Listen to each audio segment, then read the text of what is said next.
আসসালামু আলাইকুম everyone. Dream কিচেনে সবাইকে স্বাগত জানাচ্ছি নতুন রেসিপি দেখার জন্য। আজকে খুবই সহজ একটি রেসিপি তৈরি করে দেখাবো।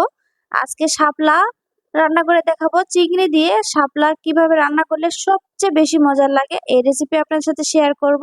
আশা করছি আপনাদের ভালো লাগবে। আর এই সময়ে শাপলা প্রচুর পাওয়া যায় বাজারে। একবার হলেও নিয়ে এসে এইভাবে ট্রাই করবেন, দেখবেন শাপলার তরকারি কত মজার।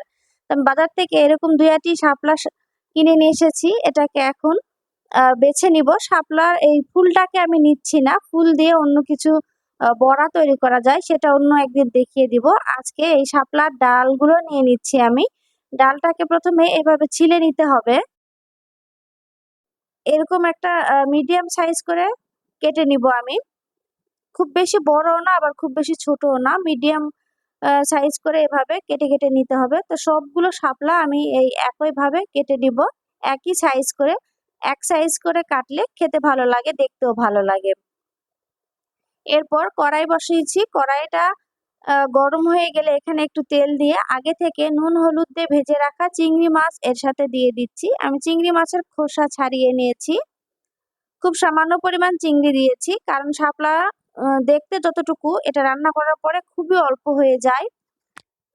এরপর চিংড়ি ভাজা হয়েছে উঠে নিয়ে কড়াইয়ে আমি একটু তেল দিয়ে দিলাম পর্যাপ্ত পরিমাণ।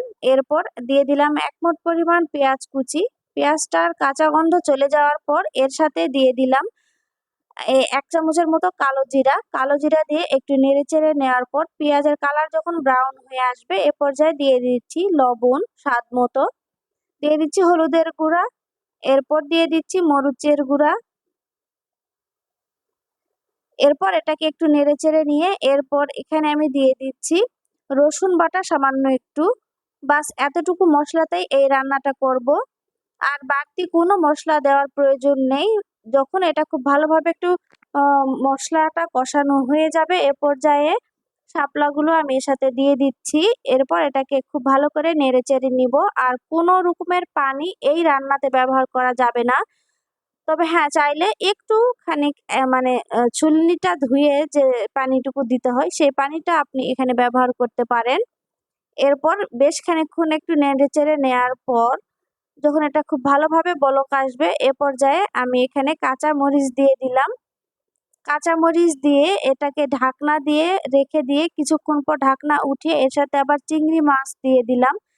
আর এর আগেও ভিডিওতে বলেছি আমি এখন ইন্ডিয়াতে আছি। আমার বাচ্চা অসুস্থ, ডাক্তার দেখাতে এসেছি। এখানে এই অবস্থাতে আমি ভিডিও তৈরি করছি। কারণ আমি অনেকদিন যাবৎ রান্নার এই কাজে আছি। তাই কাজ মাঝপথে ছেড়ে দেওয়াটা ঠিক হবে না। তো যখন যে অবস্থাতেই আছি সেই অবস্থাতেই কাজ চালানোর চেষ্টা করছি। আশা করছি আপনাদের ভালো লাগবে। ভালো লাগলে আমার ভিডিওটিতে একটি লাইক দিয়ে আমার ইউটিউব চ্যানেলটি সাবস্ক্রাইব করে আমাকে সাপোর্ট করবেন। আল্লাহ হাফেজ।